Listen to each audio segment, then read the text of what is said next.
तो दोस्तों कोचिन सीपीआर ने अपने Q3 के नंबर को डिस्क्लोज कर दिया है। तो चलिए देखते हैं क्या है Q3 के नंबर्स के अंदर। लेकिन उससे पहले बता दूं, कंपनी की ओर से डिविडेंड की भी अनाउंसमेंट की गई इस क्वार्टर में। 3.5 रुपये के हिसाब से कंपनी आपको डिविडेंड देने जा रही है, जिसका जो रिकॉर्ड डेट है वो आपका 3 फरवरी कंपनी की ओर से रखा गया है। तो चलिए नंबर देखते हैं। डाटा लाख्स में मैं आपको क्रोस में बता रहा हूँ।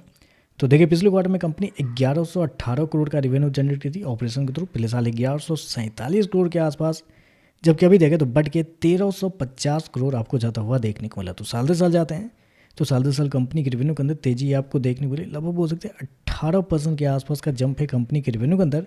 जबकि क्वार्टरली बेस पे जाते हैं तो क्वार्टरली बेस पे भी कंपनी के रेवेन्यू के अंदर तेजी आपको देखने को मिली। 22 से 23% के आसपास का जंप आपको देखने को मिला है। तो कंपनी का रेवेन्यू देखते हैं तो रेवेन्यू आपको बढ़ते हुए देखने को मिले। हालांकि जीआरएससी के जैसे रेवेन्यू थे वैसे रेवेन्यू आपको देखने को नहीं मिले, लेकिन याद रखिएगा मार्केट का अनुमान भी था कि कंपनी के रेवेन्यू इस क्वार्टर में कुछ खास आपको देखने को नहीं मिलेगा। वो फ्लैट के आसपास का मार्केट का माना था, क्योंकि 1350 करोड़ का रेवेन्यू आपको देखने को मिला। मार्केट का अनुमान था मात्र 1200 करोड़ के आसपास।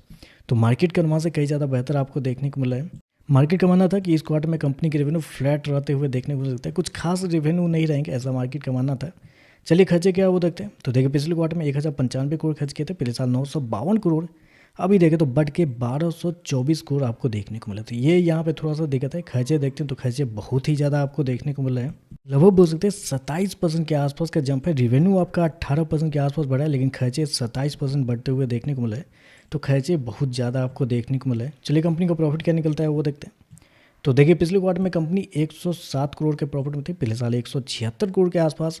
जबकि अभी देखें तो गिर के 144 करोड़ आपको देखने को मिला। तो साल दर साल जाते हैं तो साल दर साल कंपनी को प्रॉफिट के अंदर गिरावट आपको देखने को मिल रही है।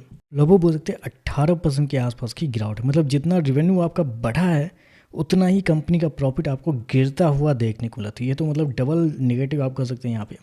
क्वार्टरली बेस पे जाते हैं तो बढ़ता हुआ देखने को मिला, लेकिन याद रखिएगा डिफेंस सेक्टर है तो हमें नंबर को साल दर साल ही देखना रहता है।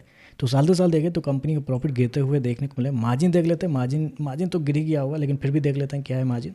तो पिछले साल कंपनी का जो मार्जिन था वो था आपका 15.34% के आसपास। पिछले क्वार्टर की बात करते हैं तो पिछले क्वार्टर में 9.57% के आसपास था।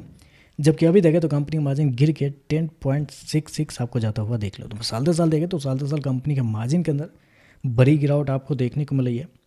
ईपीएस की बात करते हैं तो पिछले क्वार्टर में 4 रुपये 9 पैसे, पिछले साल 6 रुपये 73 पैसे। अभी देखें तो गिर के 5 रुपये 50 पैसे आपको जाता हुआ देखने को मिला है। हालांकि मैंने आपको प्रॉफिट का एस्टीमेट आपको नहीं बताया। प्रॉफिट का एस्टीमेट भी देख लेते हैं क्या था, क्योंकि कंपनी शो किया 144 करोड़ का प्रॉफिट इस क्वार्टर में, जबकि मार्केट का जो अनुमान था वो था लगभग 170 करोड़ से लेकर 230 करोड़ के आसपास। कुछ मार्केट रिपोर्ट थी जिसमें कहना था कि कंपनी का प्रॉफिट 2-4% गिर सकते हैं, लेकिन 2-4% नहीं, यहाँ पे 18% गिरते हुए देखने को मिला। तो ये बहुत ही बड़ा निगेटिव आप कह सकते हैं। यहाँ पे नंबर देखा जाए तो कमजोर आप कह सकते हैं। तो उम्मीद थी कि इस क्वार्टर में कंपनी के नंबर कमजोर आएंगे, जीआरएससी के बहुत बेहतर होंगे और कोचिंग के थोड़े से कमजोर देखने को मिल सकते हैं। लेकिन यहाँ पे देखें तो मुझे लगता है थोड़ा ज़्यादा ही कमजोर आ गए हैं नंबर, क्योंकि रेवेन्यू देखें तो रेवेन्यू एस्टीमेट से बेहतर है, लेकिन प्रॉफिट एस्टीमेट से कमजोर है, मार्जिन भी गिर है।